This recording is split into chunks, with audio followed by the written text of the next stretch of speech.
तो आज का जो हमारा टॉपिक है वो है वचन, जिसे हम अंग्रेजी में नंबर कहते हैं। यदि इस टॉपिक की बात की जाए तो ये काफ़ी इजी टॉपिक होता है, लेकिन इस टॉपिक में भी कुछ ऐसे पॉइंट बन जाते हैं जहाँ पर आकर हमें पहचानने में कन्फ्यूजन होती है। जैसे कि आपसे क्वेश्चन में पूछा जाता है कि यह जो शब्द है या इस वाक्य में जो शब्द है वह आपका एक वचन है या बहुवचन है। तब वहाँ पर क्या होता है कि आप देखते हो उस शब्द को तो आपको लगता है कि यह एक वचन है, लेकिन उसकी जो प्रकृति होती है वह आपकी प्लूरल होती है, यानी कि बहुवचन होती है। तो ऐसे और भी आपके काफ़ी सारे पॉइंट ऐसे बनते हैं इस टॉपिक के अंदर। तो ऐसा होने का कारण क्या होता है कि वह शब्द जो है वो देखने में कुछ लगता है, लेकिन उसकी जो प्रकृति होती है वह कुछ और होती है। तो ऐसा होने का कारण क्या होता है, आज हम इस बात को समझेंगे और साथ ही साथ उन पॉइंटों को जिनमें हमें कन्फ्यूजन होता है उन्हें हम ट्रिक से किस प्रकार से सॉल्व करें, ये भी हमें आज समझना है। तो हम दो तरह से उन क्वेश्चंस को सॉल्व करना सीखेंगे। सबसे पहला उनका बेसिक क्या है और दूसरा उन्हें ट्रिक से कैसे सॉल्व करें। तो ठीक है, तो स्टार्ट करते हैं। आज का हमारा टॉपिक वचन, जिसे हम अंग्रेजी में नंबर कहते हैं। आपसे डायरेक्टली क्वेश्चन पूछा जाता है कि वचन का शाब्दिक अर्थ क्या है, तब आप बताओगे कि वचन का शाब्दिक अर्थ होता है संख्या या नंबर। ठीक, अब यहाँ पर आप ध्यान से समझेंगे, वचन केवल संख्यावाचक शब्दों को ही कहा जाता है। यहाँ पर आपसे डायरेक्टली क्वेश्चन पूछा जाता है ऑप्शन में, तो आप बताओगे कि वचन केवल संख्यावाचक शब्दों को ही कहा जाता है। अब ये संख्यावाचक जो शब्द होते हैं वो क्या होते हैं उन्हें समझ लेते हैं। तो आप ध्यान से समझिए, यहाँ पर क्या लिखा है, संख्यावाचक शब्द। तो संख्यावाचक शब्द क्या होते हैं, जैसे कि संज्ञा, सर्वनाम, विशेषण और क्रिया, ये क्या होते हैं, आपके संख्यावाचक शब्द होते हैं। अब यहाँ पर यदि हम परिभाषा से समझें तो परिभाषा में बोला गया है कि शब्द के जिस रूप से हमें किसी वस्तु के एक या उससे अधिक होने का बोध हो उसे वचन कहते हैं। अब यहाँ पर बोला जा रहा है कि शब्द के जिस रूप से, वह रूप क्या हो सकता है, तो आप हमेशा ही बताओगे कि वह रूप जो हो सकता है, वह रूप हो सकता है या तो वह संज्ञा होगा, या फिर वह सर्वनाम होगा, या विशेषण होगा, या फिर आपका वह शब्द क्या होगा, क्रिया होगा। ये चीज़ आपको अच्छे से समझ लेनी है। तो शब्द के जिस रूप से, यानी कि संज्ञा या सर्वनाम या विशेषण या क्रिया, इस प्रकार से भी हम बोल सकते हैं कि संज्ञा, सर्वनाम, विशेषण और क्रिया के रूप से हमें किसी वस्तु के एक या उससे अधिक होने का बोध हो, उसे हम वचन कहेंगे। तो हम वचन किसे कहेंगे, वचन हम कहेंगे या तो संज्ञा होगा, या फिर वह सर्वनाम होगा, या फिर विशेषण होगा, या फिर आपका क्रिया होगा। ठीक, तो आप वचन किसे कहते हैं ये चीज़ आप अच्छे से समझ लीजिए। वचन कहेंगे हम या संज्ञा को कहेंगे, या सर्वनाम को कहेंगे, या विशेषण को कहेंगे, या फिर क्रिया को कहेंगे। ठीक, इसके बाद नेक्स्ट पॉइंट है हमारा, यदि इसके भेदों की बात की जाए तो आप यहाँ पर हमेशा याद रखोगे कि हिंदी और अंग्रेजी और कुछ अन्य भाषाओं में, देखिए हिंदी और अंग्रेजी, देखिए ये सारी आपकी काफ़ी सारी भाषाएं होती हैं। देखिए दो प्रकार से होती हैं, एक तो आपकी भाषाएं होती हैं और एक आपके सब्जेक्ट होते हैं, विषय होते हैं। विषय अलग होता है, भाषाएं अलग होती हैं। यहाँ पर जो हम पढ़ रहे हैं वो एक भाषा है, यानी कि देखिए हिंदी, अंग्रेजी, उर्दू, मराठी, पंजाबी, ये सभी क्या होती हैं, ये सभी भाषाएं होती हैं। ठीक, और जैसे कि गणित, विज्ञान, इस प्रकार से जो होते हैं वो हमारे विषय होते हैं। ठीक, तो यहाँ पर आप देखोगे हिंदी और अंग्रेजी और कुछ अन्य भाषाओं में, यहाँ पर लिखा है, ये गलत है थोड़ा, यहाँ पर लिखना है वचन। तो हिंदी, अंग्रेजी और कुछ अन्य भाषाओं में वचन दो प्रकार के होते हैं। ठीक, हिंदी, अंग्रेजी और कुछ अन्य भाषाओं में भी वचन जो होते हैं वो आपके दो प्रकार के होते हैं। सबसे पहला है आपका एक वचन, जिसे हम सिंगुलर के नाम से जानते हैं, और दूसरा है आपका बहुवचन, जिसे हम प्लूरल के नाम से जानते हैं। इसके बाद नेक्स्ट पॉइंट है हमारा, लेकिन संस्कृत और कुछ अन्य भाषाओं में, संस्कृत के साथ साथ कुछ अन्य भाषा भी होती हैं, लेकिन जो मेन होती है वो आपकी संस्कृत भाषा होती है। लेकिन संस्कृत भाषा में जो वचन होते हैं वो तीन प्रकार के होते हैं। संस्कृत जो भाषा होती है उसमें जो वचन होते हैं वो आपके 3 प्रकार के होते हैं। पहला एक वचन, जहाँ पर एक वस्तु का बोध हो। द्विवचन, जहाँ पर 2 वस्तुओं का बोध हो। और बहुवचन, जहाँ पर 2 से अधिक वस्तुओं का बोध हो। जहाँ पर एक वस्तु का बोध होगा वहाँ पर एक वचन, वहाँ पर 2 वस्तुओं का बोध होगा वहाँ पर 2 वचन यानी कि द्विवचन, और जहाँ पर 2 से अधिक वस्तुओं का बोध होगा वहाँ पर बहुवचन। लेकिन ये जो होते हैं 3 वचन, ये कहाँ पर होते हैं? हमारे संस्कृत के अंदर होते हैं। ठीक। और आपको हिंदी के अंदर सिर्फ और सिर्फ इतना ही याद रखना है कि हिंदी के अंदर या अंग्रेजी के अंदर आपके वचन जो होते हैं वो सिर्फ 2 प्रकार के होते हैं, एक वचन और बहुवचन, जिसे हम अंग्रेजी में सिंगुलर और प्लूरल के नाम से जानते हैं। तो ये चीज़ें आपको अच्छे से समझ आई होंगी। नेक्स्ट की ओर बढ़ते हैं, तब तक आप इसका स्क्रीनशॉट ले लीजिए।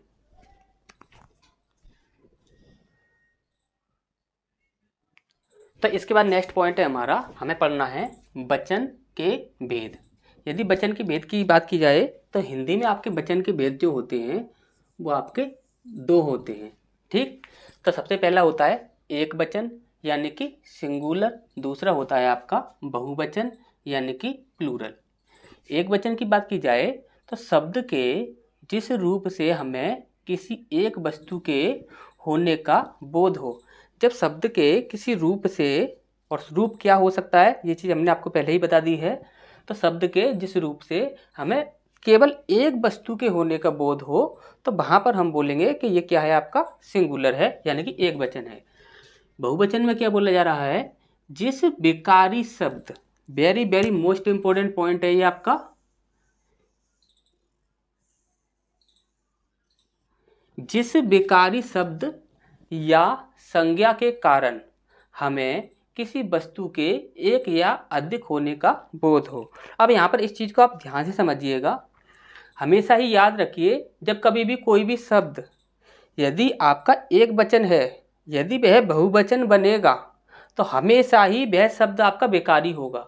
बहुवचन जितने भी आपके शब्द होंगे, 100% शब्द, हम ये नहीं कहेंगे कि 99.9% शब्द, हम पूरा यही बोलेंगे कि 100% शब्द, 100% शब्द जो होंगे वो आपके टोटल बेकारी शब्द ही होते हैं। बहुवचन जितने भी शब्द आपके बनते हैं वो आपके बेकारी ही शब्द बनते हैं। और वो कैसे बनते हैं आप उस चीज़ को ध्यान से समझिएगा, वो हम आपको अभी समझाते हैं।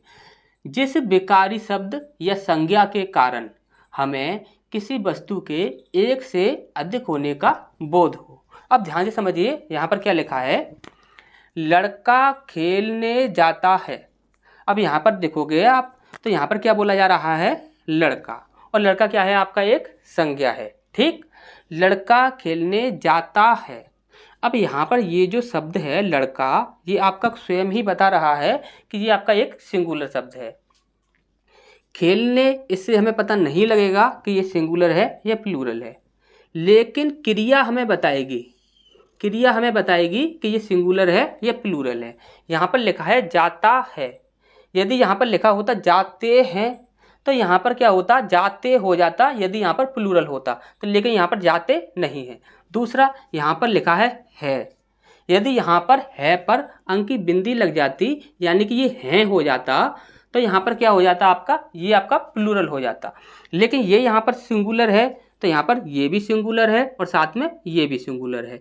ये दोनों जो क्रियाएं हैं, देखिए क्रिया ये अलग अलग हैं और ये आपसे डायरेक्टली पूछा जाता है कि ये कौन सी क्रिया है। ये भी आपका पूछा जाता है कि है, था या गागी, ये किस प्रकार की क्रियाएं होती हैं। तो ये हमने आपको क्रिया वाले टॉपिक में इजीली सारी चीज़ों को कैसे सॉल्व करना है ये हमने आपको बता दिया है, तो आप वहाँ पर जाकर इन चीज़ों को देख सकते हैं। ठीक। तो यहाँ पर लड़का खेलने जाता है, तो यहाँ पर जो क्रियाएं हैं वो हमें बताएंगे कि ये आपका सिंगुलर है या प्लूरल है। अब यहाँ पर ये जो है ये आपका सिंगुलर है, ये भी आपका सिंगुलर है, तो यहाँ पर ये क्या होगा? ये भी आपका क्या होगा? सिंगुलर ही होगा, क्योंकि सारी ही चीज़ें सिंगुलर ही होती हैं। ठीक। इसके बाद यहाँ पर देखिए लड़के खेलने जाते हैं। देखिए है जो होगा वो हमेशा ही सिंगुलर के लिए आएगा, लेकिन यहाँ पर क्या लगा है? यहाँ पर ये बिंदी लगी है। जब ये एक बिंदी लगी है, ये आपको दिख रहा होगा, ये आपको एक बिंदी लग रही है, तब यहाँ पर ये क्या होगा, हमेशा ही प्लूरल होगा। जहाँ पर भी आपको ये बिंदी लगी हुई दिखेगी वहाँ पर वो हमेशा ही प्लूरल होगा। देखिए आप ध्यान से, लड़के, यहाँ पर लड़का नहीं है, लड़के। अब ये सिंगुलर है या प्लूरल है इसे देखते हैं। यहाँ पर क्या लिखा है, जाते। यदि सिंगुलर होता तो यहाँ पर लिखा होता जाता। ठीक, तो ये क्या है, ये आपका प्लूरल है और साथ में ये भी आपका प्लूरल है। तो इनसे बनने वाला ये भी क्या होगा, आपका प्लूरल ही होगा। अब ध्यान से समझिए, हमने आपको क्या बोला था, विकारी शब्द। अब विकारी शब्द क्या होता है, यदि आपने ये ना पढ़ा हो तो आप ध्यान से समझ लीजिए, ये हमने आपको पहले ही बता रखा है। देखिए, एक होता है विकारी और एक होता है अविकारी। विकारी का अर्थ होता है जो कि परिवर्तित हो जाए, बदल जाए, अपनी जो प्रकृति है उसे चेंज कर ले। जो आपका क्रिया, जैसे कि आपका ये जो क्रिया शब्द है ये भी आपका विकारी है। ठीक, ये भी आपका क्रिया है, ये भी आपका क्रिया है, क्योंकि ये भी बदल रहा है और ये भी बदल रहा है। और ये क्या है, लड़का, और लड़का के स्थान पर क्या हो गया, लड़के। और इसी के स्थान पे ये सिंगुलर भी हो सकता है, प्लूरल भी हो सकता है, और आपका ये स्त्रीलिंग भी हो सकता है, और ये पुल्लिंग भी हो सकता है। ये कुछ भी हो सकता है। क्या है, ये एक संज्ञा है। तो संज्ञा क्या होता है, एक विकारी शब्द होता है। क्रिया क्या होता है, ये भी एक विकारी शब्द होता है। ये चीज़ें कैसे होती हैं, ये चीज़ें हमने आपको पहले ही समझा रखा है। ठीक, तो वहाँ से आप इन चीज़ों को अच्छे से समझ सकते हैं। तो यहाँ पर ये क्या है, एक विकारी शब्द है, ये भी आपका एक विकारी शब्द है, ये भी आपका एक विकारी शब्द है। तो यहाँ पर क्या हो रहा है, विकारी शब्द ही हमें बता रहे हैं कि ये आपका एक सिंगुलर है या प्लूरल है, यानी कि एक वचन है या बहुवचन है। तभी हमने आपसे कहा था कि जो आपके बहुवचन शब्द बनेंगे वो सदैव ही आपके विकारी शब्द होंगे। कभी भी आपका अविकारी शब्द जो कि परिवर्तित नहीं हो सकता, वो कभी भी आपका बहुवचन नहीं बनेगा, यानी कि वो परिवर्तित नहीं होगा। देखिए, विकारी शब्द भी वही ये होते हैं जो कि आपके वचन के आधार पर भी जो परिवर्तित हो जाते हैं। वचन के आधार पर यहाँ पर परिवर्तित हो रहा है, यहाँ पर क्या है, यहाँ पे आपका सिंगुलर है और यहाँ पर जाने के बाद क्या हो गया, ये प्लूरल हो गया। इसी प्रकार से ये जो क्रिया है यहाँ पर सिंगुलर दिख रही है और यहाँ पर प्लूरल दिख रही है, और ये वाली जो क्रिया है ये यहाँ पर इसके साथ अंकी बिंदी नहीं है तो ये आपकी सिंगुलर है। तो यार यहाँ पर जाकर ये क्या हो रही है, प्लूरल हो रही है, यानी कि परिवर्तित हो रहे हैं यहाँ पर। तो अब ये और ये सारे ही शब्द क्या होंगे, आपके विकारी शब्द होंगे। ठीक, तो हमेशा विकारी शब्द ही हमें बताते हैं कि ये आपका जो शब्द है वह सिंगुलर है या प्लूरल है। तो ये ठीक, तो ये चीज़ आपको अच्छे समझ आ गई होगी। यहाँ पर देखते हैं, वह माला खरीद रहा है। तो वह जो है वो आपका सिंगुलर है, माला जो है वो आपका सिंगुलर है, खरीद को छोड़ देते हैं, रहा है, रहा भी आपका सिंगुलर है और है भी आपका सिंगुलर है। ठीक, अब यहाँ पर आकर देखिए आप, यहाँ पर वह जो है इसको हम यदि आप प्लूरल में चेंज करें तो ये बे भी हो सकता है कि बे मालाएं खरीद रहे हैं, इस प्रकार से भी हो सकता है। लेकिन यहाँ पर आप देखोगे कि ये वह तो आपका ये सिंगुलर है, लेकिन यहाँ पर ये जो माला शब्द है, यहाँ पर ये जो आपने माला शब्द देखा था ये आपका क्या हो रहा है, ये यहाँ पर आकर परिवर्तित हो रहा है प्लूरल में। देखिए यहाँ पर क्या है, माला, और यहाँ पर क्या है, मालाएं। तो ये है आपका अविकारी शब्द जो कि आपको क्या बता रहा है कि यह एक प्लूरल है। ये बता रहा है, ये वाला अविकारी शब्द यहाँ पर बता रहा है कि ये यहाँ पर क्या है, बहुवचन है। यहाँ पर देखेंगे आप तो खरीद आपका जैसा कि तैसा ही रहेगा, इसके बाद रहा है, रहा है, और यहाँ पर हो जाता बे मालाएं खरीद रहे हैं। यहाँ पर यदि सब्जेक्ट आपका प्लूरल बन जाता तो आपकी क्रिया भी आपकी वहाँ की वहीं चेंज हो जाती। ठीक, क्रिया भी चेंज हो जाती। यहाँ पर क्या है कि सब्जेक्ट जो है वो आपका चेंज नहीं हो रहा है, यानी कि जो करता है वो आपका वैसा की वैसा ही है। यहाँ पर देखोगे तो यहाँ पर वह है और यहाँ पर भी वह है, तो यहाँ पर ये चेंज नहीं हो रहा है। तो इस प्रकार से ये दोनों भी चेंज नहीं होंगे। यहाँ पर सिर्फ से और सिर्फ ये वाला जो आपका शब्द है, ये वाला अविकारी, सॉरी, ये वाला जो विकारी शब्द है यही आपको बता रहा है कि ये आपका बहुवचन है, और बाकी सब क्या है, यहाँ पर बाकी सब आपके सिंगुलर ही रहेंगे। ठीक, ये रहा और ये आपका है, ये दोनों ही आपके सिंगुलर हैं। केवल यही शब्द जो है वो आपका प्लूरल है। इसका नेक्स्ट एग्जाम्पल की ओर बढ़ते हैं। कपड़ा अभी सूख रहा है, ये भी आपका सिंगुलर है, ये भी आपका सिंगुलर है, और यहाँ पर ये आपका सिंगुलर है। ठीक, अब यहाँ पर आप ध्यान से देखिए, ये सिंगुलर कपड़ा, रहा ये क्रिया, ये भी सिंगुलर और ये क्रिया भी सिंगुलर। अब यहाँ पर आकर आप देखोगे तो यहाँ पर क्या हो रहा है कि कपड़ा के स्थान पर क्या हो रहा है, यहाँ पर कपड़ा सिंगुलर है, लेकिन यहाँ पर कपड़ा क्या है, ये आपका प्लूरल है। दूसरा ये आपका अभी जो है, ये जो अभी शब्द है ये आपका अव्यय है। अव्यय यानी कि अविकारी, यानी कि जो परिवर्तित नहीं हो सकता, ये कभी भी आपका परिवर्तित नहीं होगा। कैसे भी आप इसे परिवर्तित कर दीजिए, लिंग वचन कारक किसी के भी आधार पर जैसे परिवर्तित कीजिए, ये आपका परिवर्तित नहीं होगा। ठीक, तो ये क्या है आपका, ये आपका एक अव्यय है या फिर आप कह सकते हो अविकारी शब्द है। ठीक, तो हमें विकारी ही लेना है। यहाँ पर क्या है, सूख रहे हैं, क्या है, रहा के स्थान पर हो रहा है रहे, और यहाँ पर क्या है, हैं, ये भी आपका प्लूरल बन रहा है। अब यहाँ पर आप देखोगे ये है आपका रहा जो कि आपका सिंगुलर है, यहाँ पर हो रहा है प्लूरल रहे, और यहाँ पर है जो कि आपका सिंगुलर है, और यहाँ पर क्या बन रहा है, हैं जो कि आपका प्लूरल है, और यहाँ पर क्या है आपका सिंगुलर कपड़ा, और यहाँ पर क्या है प्लूरल कपड़े। तो ये चीज़ें आपको अच्छे से समझ आ गई होंगी। तो उन पॉइंटों की ध्यान देते हैं जिनमें हमको कन्फ्यूजन होता है, तब तक आप इसका स्क्रीनशॉट ले लीजिए।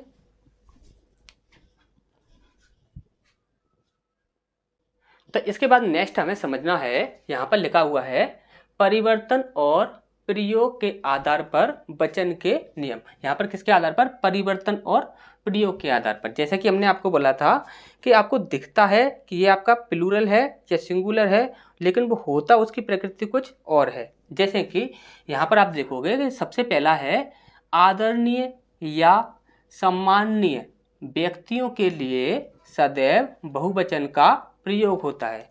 आप यहाँ पर हमेशा ही याद रखिए कि जो बहुवचन का प्रयोग जो होता है वो किसके लिए होता है। सबसे पहला आपको बताया गया आदरणीय, और दूसरा बताया गया आपको सम्माननीय। तो सम्माननीय और आदरणीय ये दो प्रकार के जो शब्द होंगे उनके लिए सदैव बहुवचन का प्रयोग होगा। कैसे होगा, आप ध्यान से समझिए।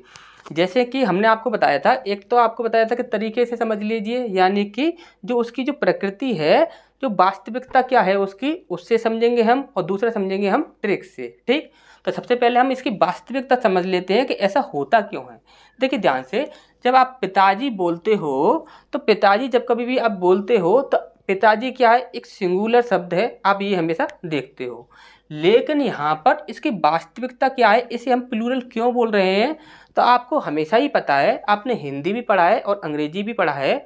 यदि आपने अंग्रेजी पढ़ा है तो आपको पता है कि जो आपका सब्जेक्ट होता है, वर्ब भी होती है उसके ही अकॉर्डिंग आती है। यानी कि आपने देखिए जो अंग्रेजी है, अंग्रेजी में एक टॉपिक पढ़ा होगा जिसे हम कहते हैं सब्जेक्ट वर्ब एग्रीमेंट। इसका अर्थ होता है कि जो सब्जेक्ट होगा उसी के अकॉर्डिंग वर्ब आएगी। यदि सब्जेक्ट सिंगुलर तो वर्ब भी सिंगुलर, यदि सब्जेक्ट प्लूरल तो वर्ब भी आपकी प्लूरल आएगी।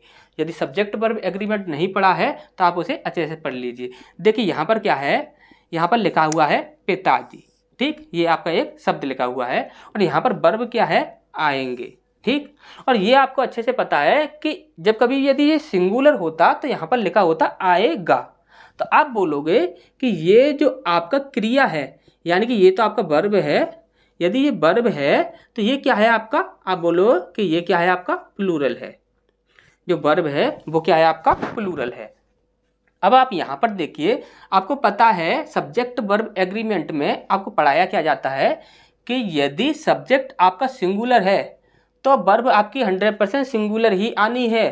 यदि आपका सब्जेक्ट जो है ये आपका प्लूरल है तो आपकी 100% वहाँ पर जो वर्ब होगी वो भी आपकी प्लूरल ही होगी।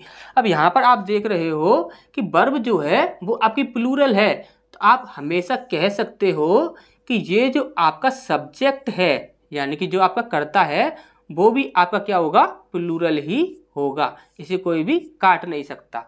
अब इसकी आपको वास्तविकता समझ आई होगी कि यहाँ पर ये जो शब्द है, कोई भी कैसा भी आपको शब्द दिखता है, आप क्रिया देखिए, क्रिया आपकी सिंगुलर है या प्लूरल है। यदि वो क्रिया आपकी प्लूरल है तो आपका जो सब्जेक्ट होगा वो आपका प्लूरल ही होना है।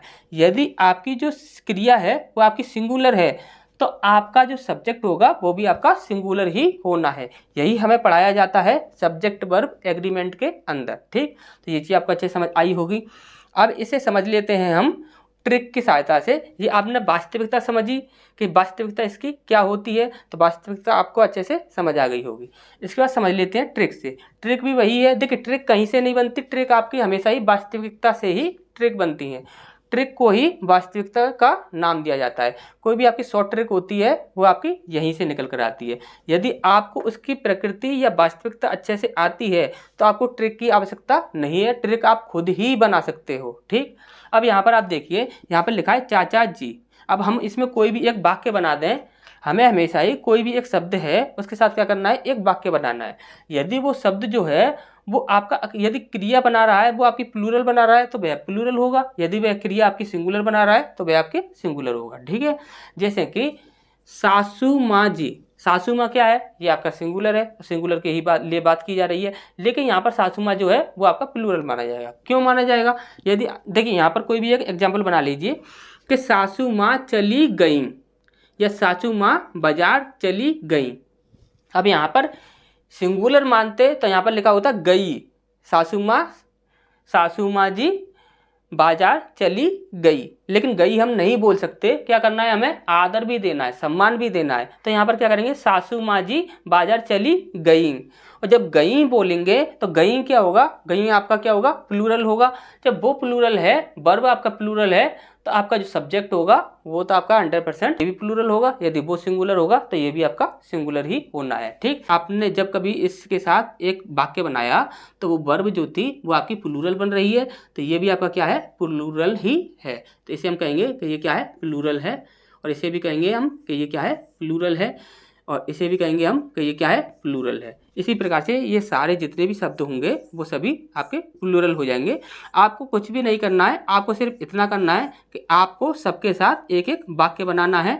वाक्य के साथ जो क्रिया आएगी वो आपकी यदि सिंगुलर होगी तो वह शब्द आपका सिंगुलर होगा।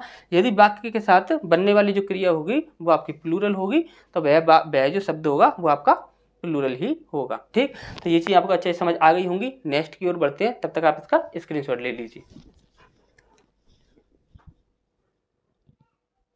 इसके बाद नेक्स्ट पॉइंट है हमारा, कुछ शब्द देखने में एक वचन लगते हैं लेकिन वे बहुवचन होते हैं।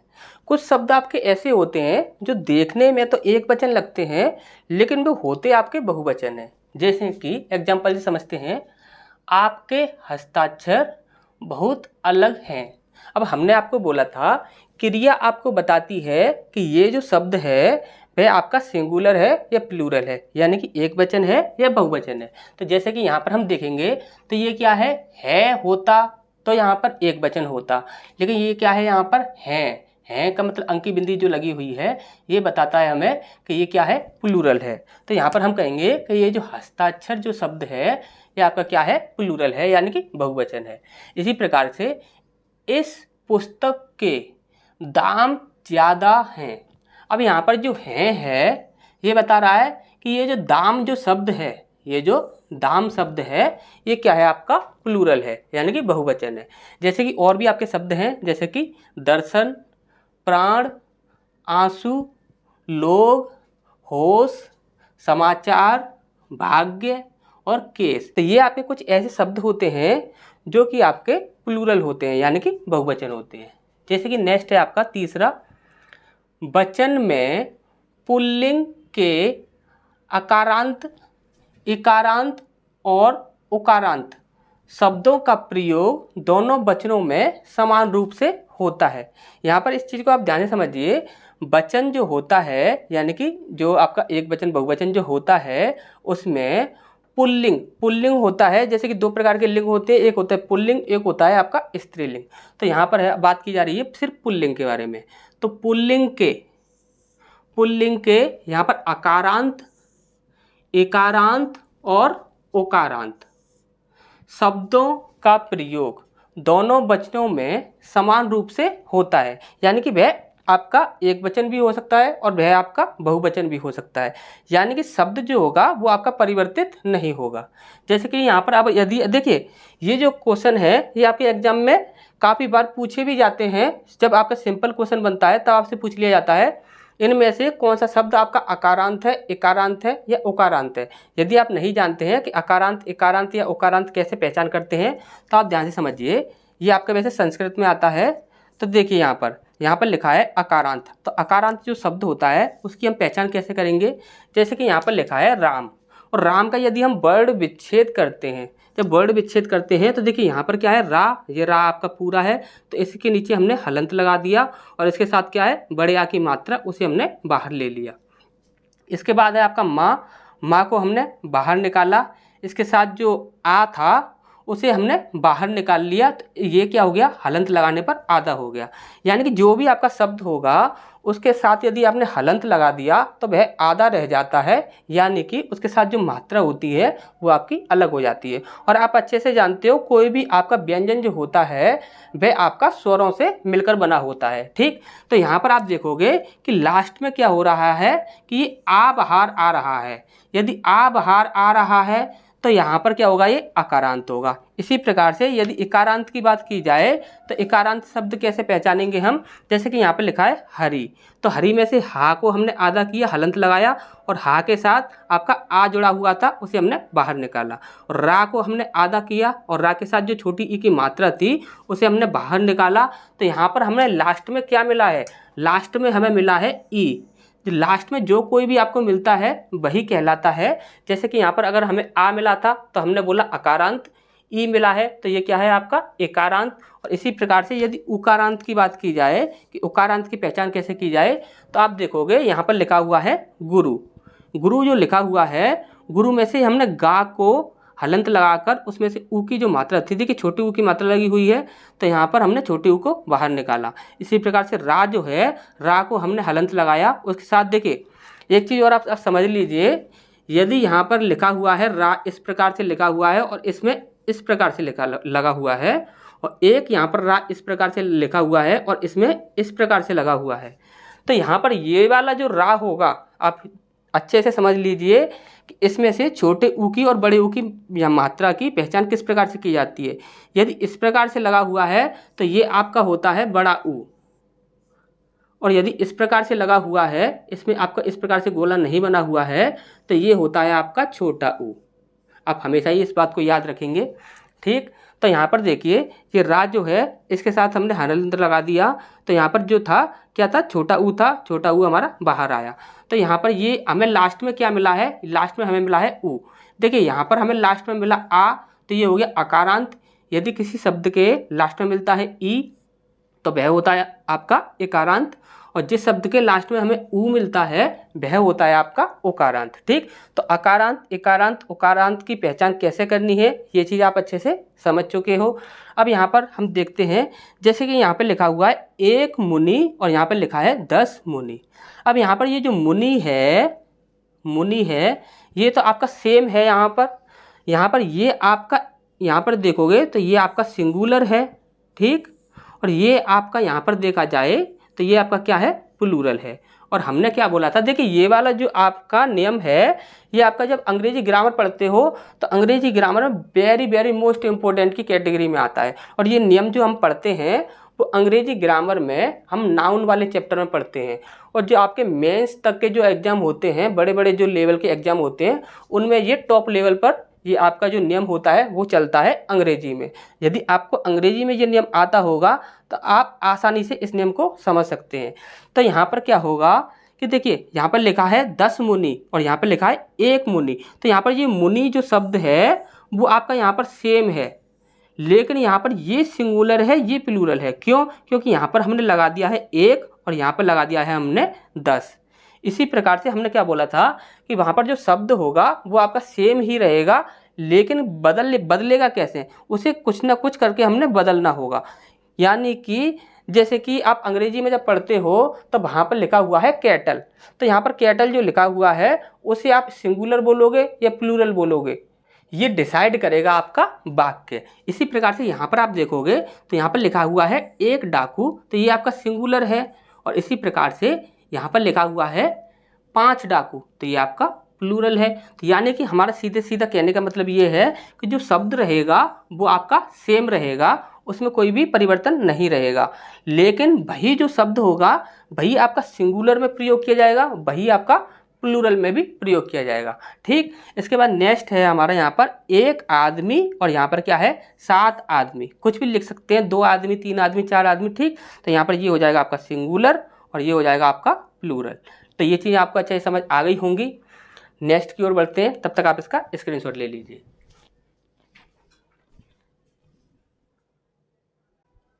इसके बाद नेक्स्ट हमारा चौथा पॉइंट है, कभी कभी अच्छा व्यवहार प्रदर्शित करने के लिए एक वचन के स्थान पर बहुवचन का प्रयोग किया जाता है। कभी कभी क्या होता है कि एक वचन जो शब्द होते हैं उनके स्थान पर बहुवचन शब्दों का प्रयोग किया जाता है, लेकिन कब किया जाता है, तब हम अच्छा व्यवहार प्रदर्शित करने की कोशिश करते हैं।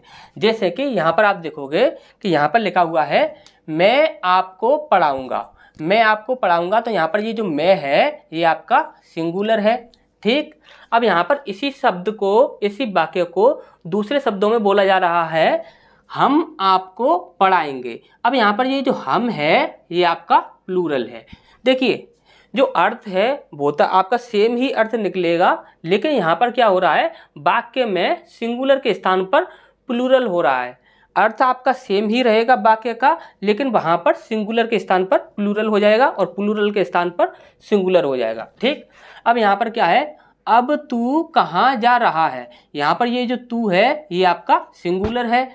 अब यहाँ पर आप देखोगे अब आप कहाँ जा रहे हो, तो वो वहाँ पर जो तू था वो जो सिंगुलर था, अब यहाँ पर आप बनकर वो आपका प्लूरल बन चुका है। ठीक, इसके बाद यहाँ पर आप सेकंड एग्जांपल देखिए, मुझे याद नहीं मैंने ऐसा कहा था। ठीक, कहा था या फिर कहा। ठीक, अब यहाँ पर आप देखोगे कि ये जो मुझे है ये आपका सिंगुलर है। अब यहाँ पर आप देखोगे कि हमको याद नहीं हमने ऐसा कहा, तो यहाँ पर ये जो हमको हो गया ये आपका यहाँ पर आकर प्लूरल बन गया। तो ये चीज़ आपको अच्छे से समझ आई होगी। कभी कभी अच्छा व्यवहार प्रदर्शित करने के लिए एक वचन शब्दों के स्थान पर बहुवचन शब्दों का प्रयोग किया जाता है। ठीक, इसके बाद हमारा नेक्स्ट पॉइंट है हमारा पांचवा देखते हैं। आप देखोगे कुछ ऐसे शब्द होते हैं जिनको आप देखते हो तो वो आपको देखिए प्लूरल ही लगते हैं। जैसे कि यहाँ पर देखोगे हर, हर एक, प्रत्येक, ये जो शब्द हैं ये आपको प्लूरल लगते हैं। ठीक, लेकिन ये जो होते हैं ये आपके सिंगुलर होते हैं। और अंग्रेजी में भी आप जब इन शब्दों को पढ़ते हो तब वहाँ पर आप सब्जेक्ट वर्ब एग्रीमेंट जो आपका टॉपिक होता है उसके अंदर इसे पढ़ते हो, तो वहाँ पर भी आपका यही नियम कार्य करता है। जैसे कि यहाँ पर बोला क्या जा रहा है, हर, हर एक, प्रत्येक का प्रयोग, यानी कि इन शब्दों का प्रयोग केवल एक वचन के लिए किया जाता है। केवल किसके लिए किया जाता है, एक वचन के लिए। ठीक, जैसे कि यहाँ पर हम देखेंगे हर व्यक्ति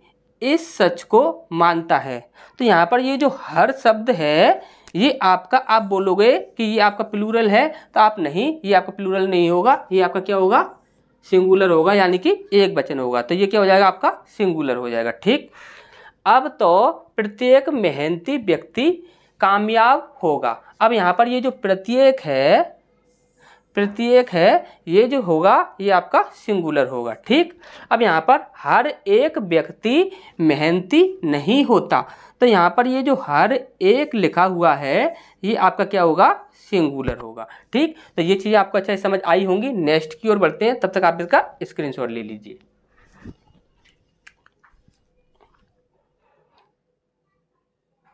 इसके बाद नेक्स्ट हमारा पॉइंट है छठवा।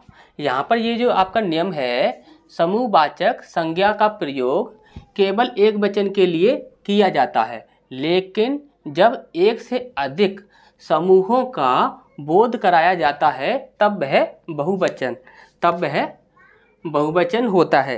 देखिए ये जो आपका जो पॉइंट होता है, इस नियम को आप नाउन वाले टॉपिक में पढ़ते हो, अंग्रेजी में नाउन वाले टॉपिक में पढ़ते हो। वहाँ क्या होता है, आप देखते हो कि जैसे कि आपका एक प्यूपल शब्द लिखा हुआ है और प्यूपल को कभी भी एस या ईएस लगाकर प्लूरल नहीं बनाया जा सकता, लेकिन वहाँ क्या होता है, कुछ ऐसी कंडीशंस बन जाती हैं कि जहाँ पर प्यूपल जो होता है उसके साथ एस लगाकर या ईएस लगाकर प्यूपल्स कर दिया जाता है।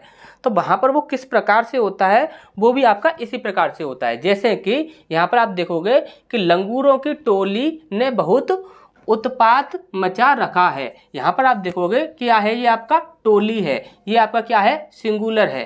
ठीक, अब यहाँ पर आप देखोगे लंगूरों की टोलियों ने बहुत उत्पात मचा रखा है, और ये आपका यहाँ पर प्लूरल होगा। ठीक, ये आपका एक ग्रुप ही होता है, लेकिन ये ग्रुप यहाँ पर देखोगे तो ये ग्रुप यहाँ पर सिंगुलर है, लेकिन ये वाला जो ग्रुप है यहाँ पर ये आपका प्लूरल है। इसी प्रकार से अकबर की सदी में देश की प्रजा, यहाँ पर क्या है, देश की प्रजा पर अत्याचार होते थे। अब यहाँ पर जो देश की प्रजा लिखा हुआ है ये आपका सिंगुलर है, लेकिन यहाँ पर आप देखोगे कि अकबर की सदी में अनेक देशों की प्रजा पर, जैसे कि हमने बोला, जैसे कि हम बोल रहे हैं कि सिर्फ इंडिया के बारे में बात कर रहे हैं, तो इंडिया की जो जनता होगी उसे हम जैसे कि बोले इंडिया के लोग, तो यहाँ पर हम पीपल बोलेंगे। लेकिन हम बोले कि इंडिया के, पाकिस्तान के, अमेरिका के और भी कुछ देशों के लिए बोलें, या फिर हम बोलें कि पूरे देश, पूरे वर्ल्ड के, तब वहाँ पर वो पीपल के स्थान पर पीपल्स हो जाता है। तो वहाँ पर वो किस प्रकार से चेंजिंग होती है यहाँ पर आपको आकर अच्छे से समझ आ रहा होगा। तो ये चीज़ आपको अच्छे से समझ आ गई होंगी। नेक्स्ट की ओर बढ़ते हैं, तब तक आप इसका स्क्रीनशॉट ले लीजिए। इसके बाद हमारा नेक्स्ट पॉइंट है, 7वां पॉइंट है, इसमें बोला जा रहा है करण कारक के शब्दों जैसे जाड़ा, गर्मी, भूख, प्यास, इस प्रकार के जो शब्द होंगे आदि शब्दों को बहुवचन में प्रयोग किया जाता है। सबसे पहले आपको पता होना चाहिए ये करण कारक होता क्या है। देखिए करण कारक जो होता है, तो आपको कारक में अच्छे से पता ही होगा। आपने कारक का यदि वीडियो ना देखा हो तो आप कारक का वीडियो देख लीजिए। वहाँ पर देखिए करण का अर्थ होता है आपका साधन, ठीक, साधन। देखिए करण का अर्थ होता है साधन, जहाँ पर साधन की बात की जाती है। जैसे कि कारक में जब आप पढ़ते हो, आपने देखा होगा कि सास ने झाड़ू से बहू को मारा। अब मारने के लिए किसी कारण का प्रयोग किया जा रहा है, किसी साधन का प्रयोग किया जा रहा है, तो साधन वहाँ पर क्या है, झाड़ू है। तो किसी भी क्रिया के होने के लिए जब किसी साधन का प्रयोग किया जाएगा तो वहाँ पर क्या होगा कि वह आपके बहुवचन कहलाएंगे। ठीक, जैसे कि आप यहाँ पर देख रहे हो करण कारक के शब्दों जैसे जाड़ा, गर्मी, भूख, प्यास आदि शब्दों को बहुवचन में प्रयोग किया जाता है। आपको यहाँ पर बोला जाएगा बेचारा बंदर जाड़े से ठिठुर रहा है। आप यहाँ पर पहचान नहीं कर पाओगे कि ये जो जाड़े शब्द लिखा हुआ है ये आपका सिंगुलर है या प्लूरल है। तो आपको हमेशा ही याद रखना है कि ये क्या हो जाएगा, आपका प्लूरल हो जाएगा, यानी कि बहुवचन हो जाएगा। अब यहाँ पर देखोगे भिखारी भूखों मर रहे हैं, यानी भूखों यानी कि भिखारी भूख से मर रहे हैं। तो यहाँ पर ये जो आपका शब्द है भूख, ये क्या है, आपका कारण है, यानी कि ये क्या है, आपका एक साधन है। तो यहाँ पर ये जो होगा ये आपका प्लूरल होगा, यानी कि बहुवचन होगा। ठीक, इसके बाद आपका 8वां पॉइंट है जब एक वचन संज्ञा के साथ गण, लोग, जन, इस प्रकार के शब्दों का प्रयोग किया जाएगा, जैसे शब्दों का प्रयोग किया जाएगा, तब वहाँ पर क्या होगा कि वे सारे शब्द जो होंगे वो क्या कहलाएंगे, आपके बहुवचन कहलाएंगे। जैसे कि यहाँ पर लिखा हुआ है छात्र, और छात्र के साथ क्या प्रयोग किया गया है, गण। छात्रगण बहुत व्यस्त रहते हैं, तो जहाँ पर ये जो छात्रगण है ये आपका हो जाएगा प्लूरल। इसी प्रकार से मजदूर लोग, यहाँ पर मजदूर की बात की जाएगी तो वह आपका सिंगुलर ही रहेगा। आपको पता है छात्र की बात की जाएगी तो छात्र यहाँ पर एक आपका सिंगुलर ही रहेगा। लेकिन यहाँ पर जब मजदूर के साथ लोग का प्रयोग किया गया है, मजदूर लोग बहुत मेहनत करते हैं, तो यहाँ पर ये मजदूर लोग जब पूरा बोला जाएगा तब ये यहाँ पर प्लूरल हो जाएगा। ठीक, लेकिन मजदूर अकेला तो ये आपका सिंगुलर ही होता है। ठीक, आज के समय में स्त्री जाति बहुत संघर्ष कर रही है। देखिए स्त्री के साथ प्रयोग इसका किया गया है जाति का, तो यहाँ पर यदि स्त्री की बात की जाएगी तो वो तो आपका सिंगुलर रहेगा, लेकिन स्त्री के साथ प्रयोग किसका किया जा रहा है, जाति का, तो ये यहाँ पर आकर क्या हो जाएगा, आपका प्लूरल हो जाएगा। ठीक, जैसे कि यहाँ पर आपको बोला गया है कि वहाँ पर क्या हो जाएगा, आपका बहुवचन हो जाएगा। ठीक, तो ये सारी चीज़ें आपको अच्छे से समझ आ गई होंगी। यदि किसी प्रकार का यदि कोई भी आपको डाउट होता है या किसी भी चीज़ को यदि आप समझ नहीं पाए हैं अच्छे से, तो आप कमेंट बॉक्स में कमेंट कीजिए, जो भी आपकी समस्या होगी वो दूर की जाएगी। तो मिलते हैं फिर नेक्स्ट क्लास में।